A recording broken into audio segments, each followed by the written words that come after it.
भाभी प्लीज़ बताओ ना कैसी लगी आपको रागिनी। पसंद आई होगी ना, वो है ही इतनी प्यारी। भाभी आप बताओ ना, मम्मी पापा और भैया से बात करोगी ना मेरी। और रागिनी की शादी के बारे में नंदिनी के देवर शेखर ने पूछा तो नंदिनी बोली, सच में देवर जी बहुत अच्छी लगी मुझे आपकी पसंद। अब तो रागिनी को ही बनाकर लाऊंगी अपनी देवरानी। वादा है आपसे, आप बेफिक्र हो जाओ। आपके भैया और मम्मी पापा जी को मनाने का काम मेरा, लेकिन अभी कुछ दिन रुक जाओ। रमा जीजी की नंद की शादी हो जाए, आपके भैया आ जाएं, तब उनके सामने सबसे बात करूंगी। भाभी सच में आप दुनिया की सबसे प्यारी भाभी हैं। सच कहते हैं लोग, भाभी माँ का रूप होती है। आप मेरी भाभी ही नहीं, सबसे अच्छी दोस्त भी हो, शेखर ने खुशी से झूमते हुए कहा।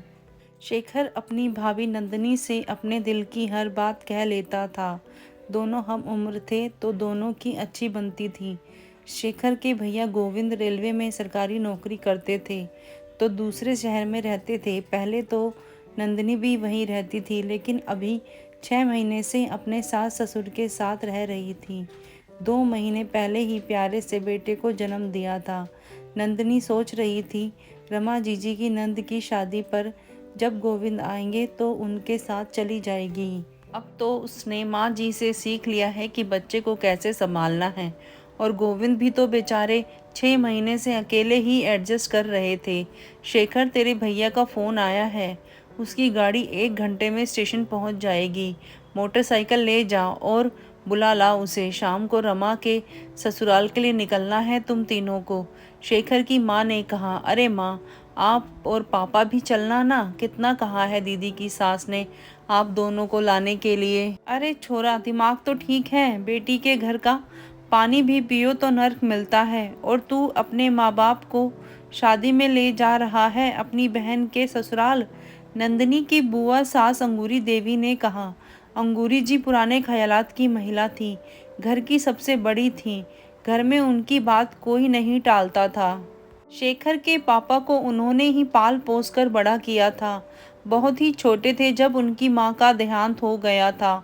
नंदिनी तैयारी कर रही थी, शाम को नंद के यहाँ जाना था। आज उसने गोविंद की पसंद का खाना बनाया था। पूरे 1 महीने बाद घर आ रहे थे।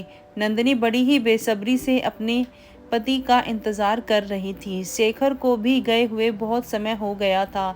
बार बार फ़ोन मिला रही थी, लेकिन दोनों में से कोई फ़ोन नहीं उठा रहा था।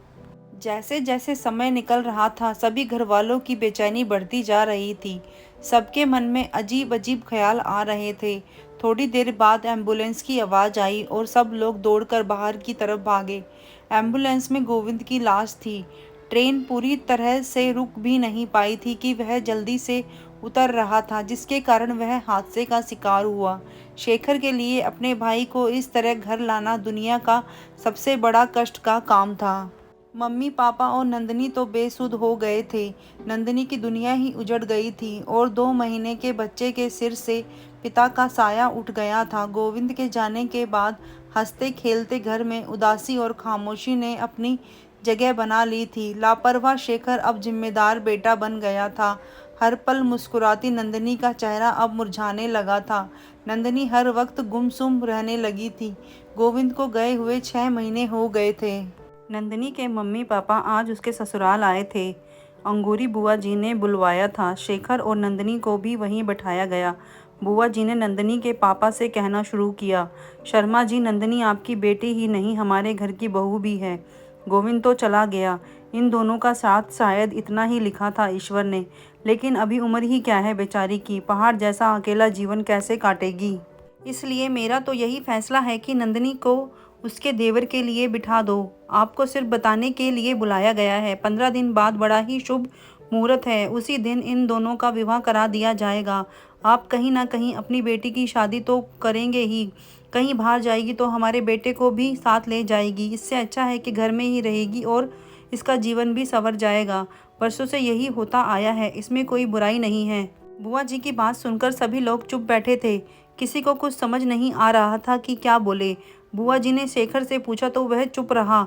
उसने कोई जवाब नहीं दिया। फिर उन्होंने नंदिनी की तरफ देखा। नंदिनी ने अपने आंसू पोंछे और बोली, बुआ जी, आपके इस फैसले को मैं बिल्कुल नहीं मानती। शेखर भैया को हमेशा मैंने अपने छोटे भाई की तरह ही माना है। उनको पति का स्थान मैं कभी नहीं दे सकती। आप लोगों को मेरी फिक्र करने की ज़रूरत नहीं है। मैं ठीक हूँ। आप सब हो ना मेरे साथ।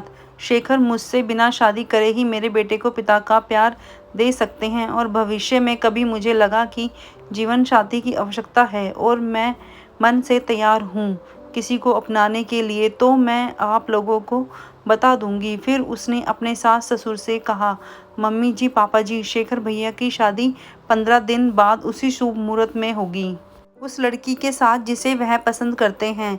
रागनी नाम है उसका। इनके साथ पढ़ती है। मिली हूँ मैं उससे। बहुत ही प्यारी लड़की है।